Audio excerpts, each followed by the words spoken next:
téléspectateur u Baol Times TV seen émission question de l'heure tey jii nag ñoo ngi am mbégte ak contenté di dalal ki nga xamante ne nii mooy Abdoulaye Samb dëkk bi ñu naan Chicago moom moo fi représentant parti APR Alliance pour la République. waaleykum salaam wa rahmatullah di la ziare di la remercier aussi ci temps bi nga ma jox pour ñu jokkoo ci weccante ci ay kaddu di nuyu sa ñi leen di topp ci seen i programme seen i téléspectateurs maa ngi leen di nuyu di leen remercier di leen ñaanal jàmm. nga nekk fële ci États-Unis di représenter li nga xamante ni mooy APR uti naag fi nga xamante ni mooy Sénégal fii bu ñu xool maanaam APR nekk na parti boo xam ne structuré wul est-ce que demewul noonu fële tamit. bon ça dépend ci li nit ñi di woowee structuré parce que parti bu nekk au pouvoir ni nu ko faral di dundee c'est une tradition que muy am ay yëngu-yëngu que muy bouger surtout loo xamante ni bu doon ab liir dañuy wax ni jaarul ci raam dafa judd rek dox ndax xam nga loo xamante ni dañ ko créer en moins de 4 ans mu dem au pouvoir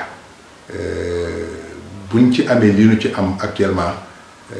nañu sant yàlla ci xam ni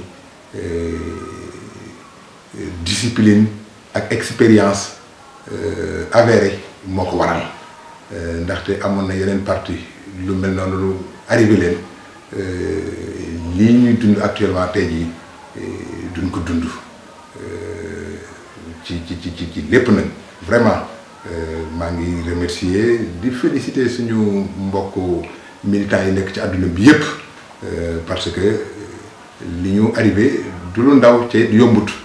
comme ni ma ko waxee rek liir boo xamante ni dafa juddu tàmbalee dox mën nañoo wax sax tàmbalee daw il faut que mu demee nii te it yeneen partis yi nga xamante ni sax c'est des partis de tradition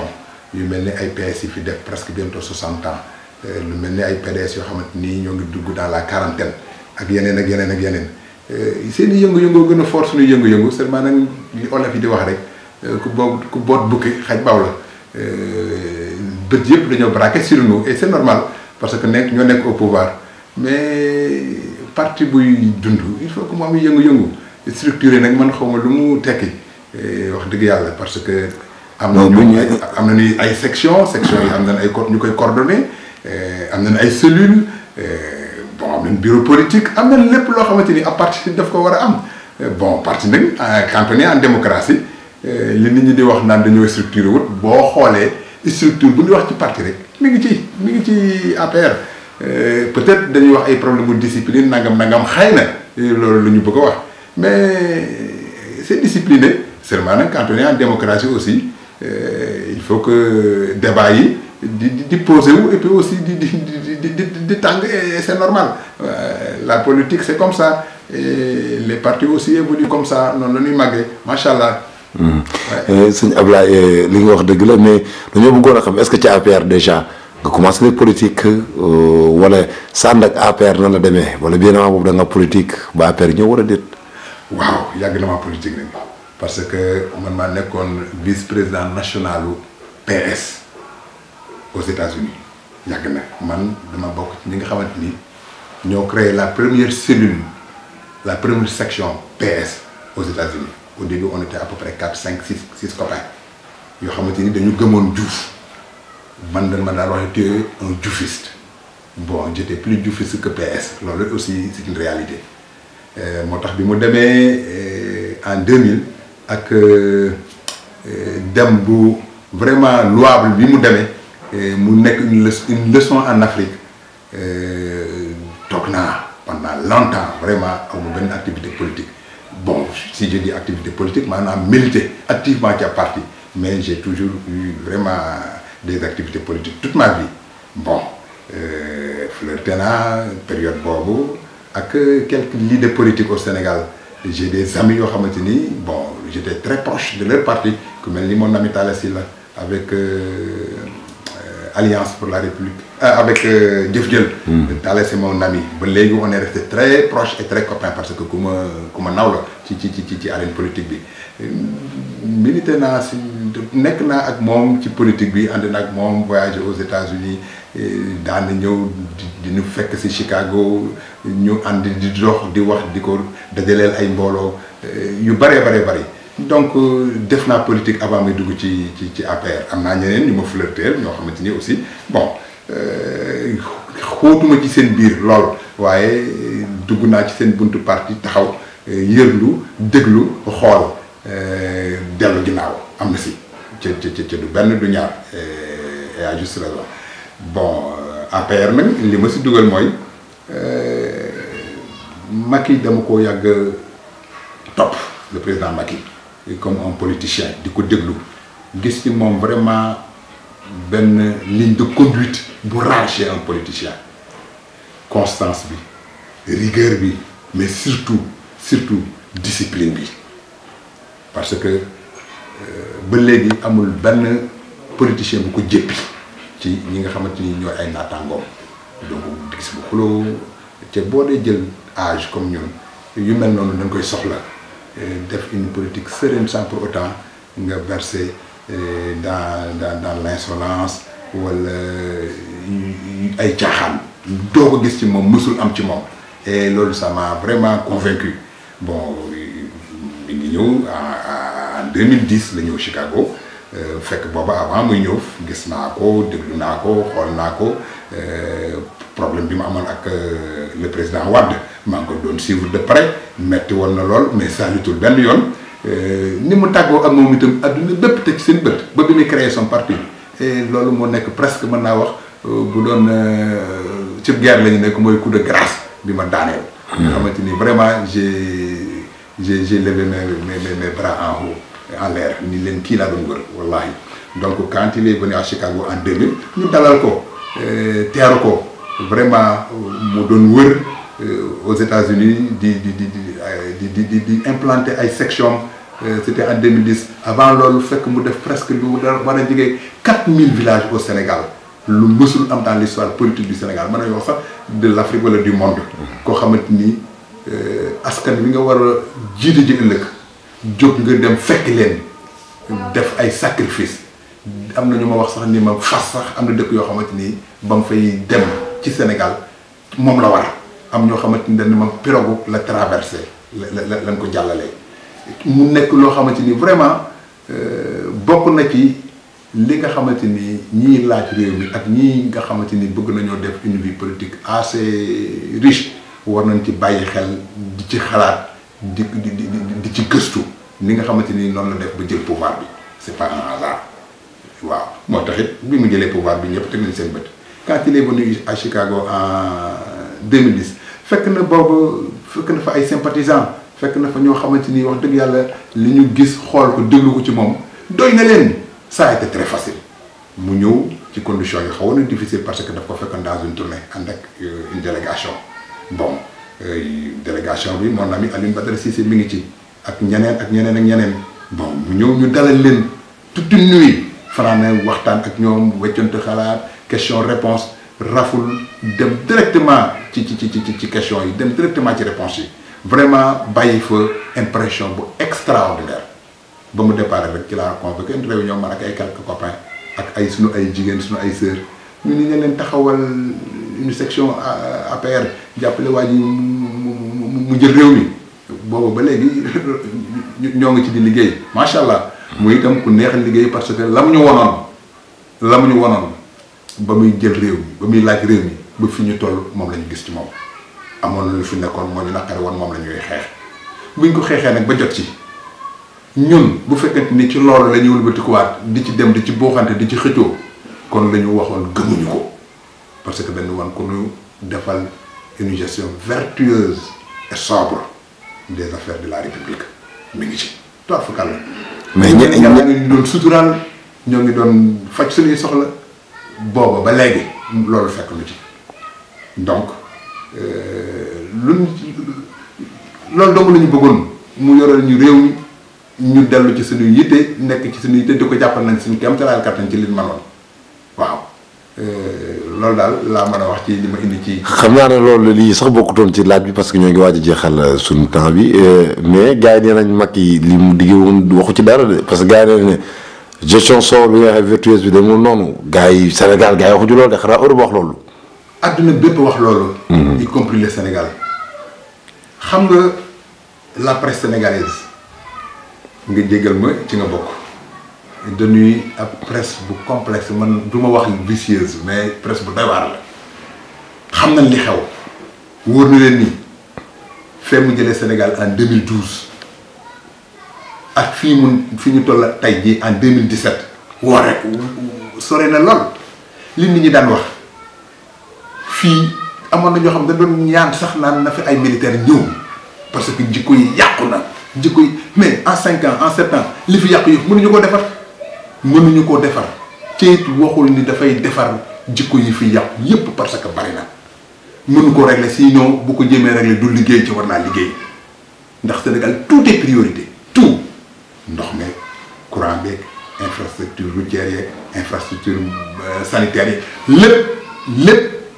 urgence bi muy ñëw ci pouvoir bi bañ na ko ba ki fi nekkoon dégg ngeen li mu waxoon réew mi toll na foo xamante nii waxuma yi manqué de mais salaire yi dans 3 ans duñ ko fay. waxuma yi manqué de mais salaire yi dans 3 ans duñ ko fay.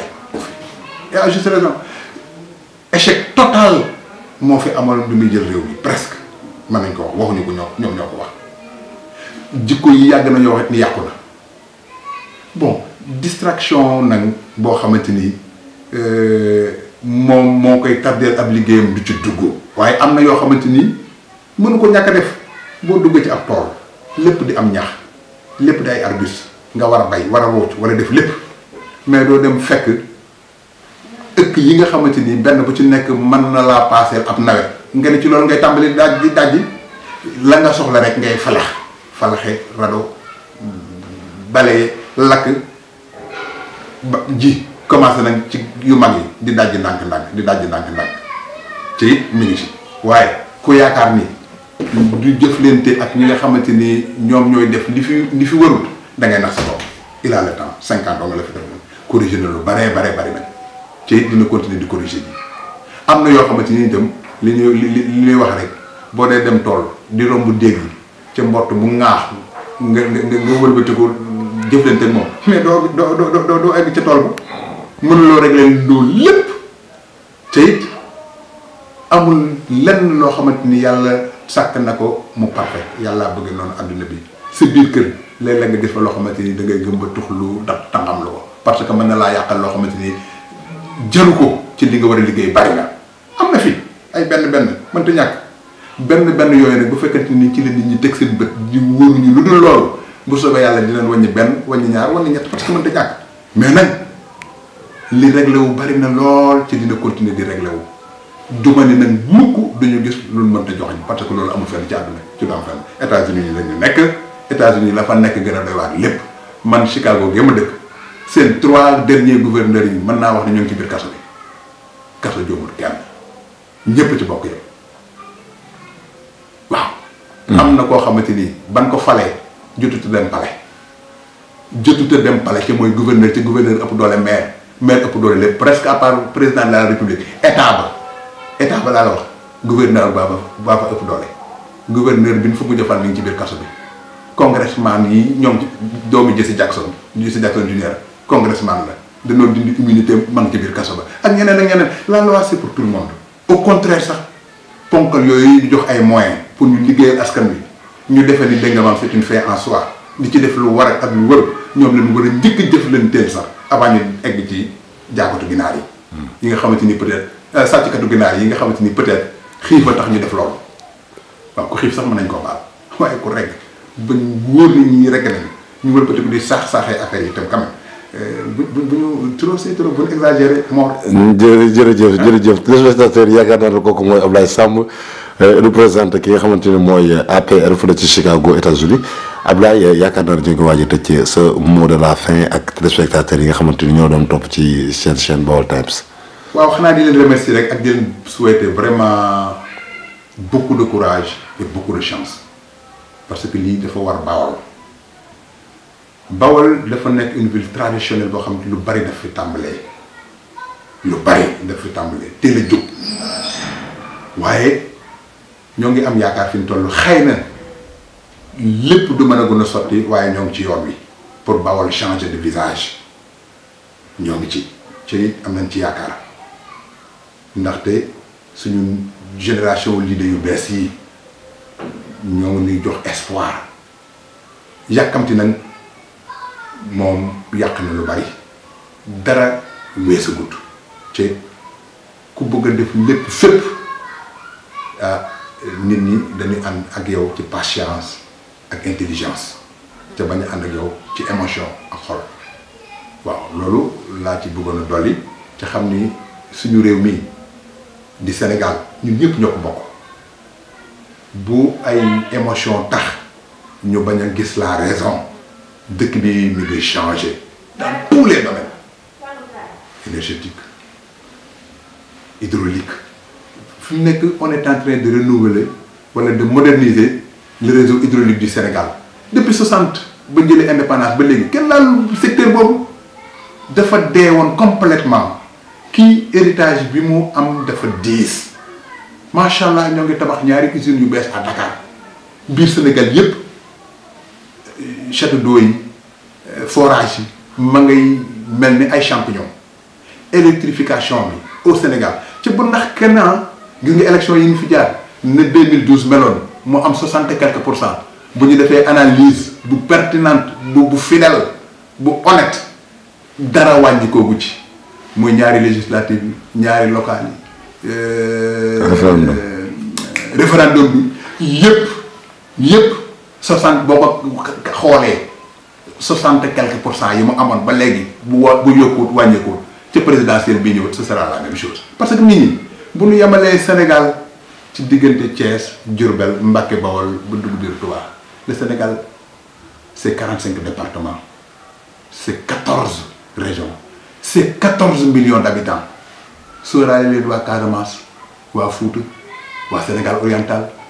ci seen village yu bari yooyu nga xamante ni buñ mësaa gis luy xoy ñu ne jommi nañu ils ne connaissaient même pas le courant ñooñu tubaar fakal la macha allah gis nañ seen bopp ci lii xew actuellement ci nit ñi sóoraale wu leen escort yu nga yi ngeen dégg jërgawul fànn fudul foofa waaw loolu daal laa ci bëggoon a dolli moor une fois de plus di ñaanal waa Bawol Times vraiment beaucoup de succès parce que lii dafay contribuer ci liy développer dëkk bi parce que information mooy développement yéen ñi yëngu ci loolu nag pour xam ne li xew ci dëkk bi di wane li xew ci dëkk bi yéen a ngi contribuer bu baax a baax ci li nga xamante ni moo war a nekk le développement de Diourbel de demain waaw plan Diourbel émergent yéen a ngi ciy liggéey tàmbali na nag incha allah ñoo ngi ñaan yàlla yaatal ko. waaw comme plan Sénégal émergent.